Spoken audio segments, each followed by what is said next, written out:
কই আছে তাও জানি না। কি বলেন? আপনার ভাই তো ঢাকা বাড়ি গাড়ি করে ফেলাইছে।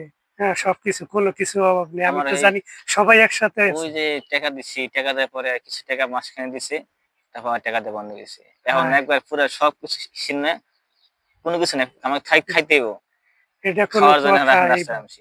এইভাবে বড় মানে কোনো ভাইরে কিছু ভুইলা নাই, গেল একবারে চলে এইভাবে? গেছে। হ্যাঁ, এটা ঠিক হইল এটি? দাঁড়ান, আপনি বাইরে ফোন দিতে আছি আমি। ফোন দিয়ে আনতে আছি। এখন তো আমার পরিচয় দেবো না। অস্বীকার করবো, ডাইরেক্ট অস্বীকার করবো। দেখি পরিচয় দেবে না না দেবে, এটা পরের ব্যাপার। কারণ আমি দেখি। গরিব হয়ে গেছি, নিঃস্ব হয়ে গেছি গা। ওরা বড়লোক মানুষ। হ্যালো জাহিদ, তোমার ভাই আরিফ রে নিয়ে তুমি এখনই চলে আসো, ইমার্জেন্সি কাজ আছে, তোমার সাথে কথা আছে, আসো তাড়াতাড়ি এক্ষুনি। ওকে, রাখি, আল্লাহ হাফেজ। আসো।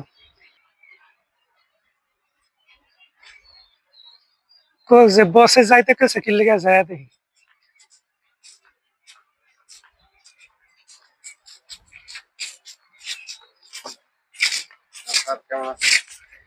আছি ভালো। একে সেনু? জাহিদ তোমার বড় ভাই না?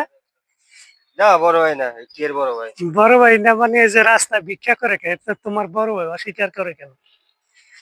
হুম? কই? এখন তো আপনি বড়লোক, বলেন আপনি ছোট ভাই না? এখন তো ওরা কোটিপতি, আমার তো চিনবই না। না না, এটা কোনো কথা জাহিদ?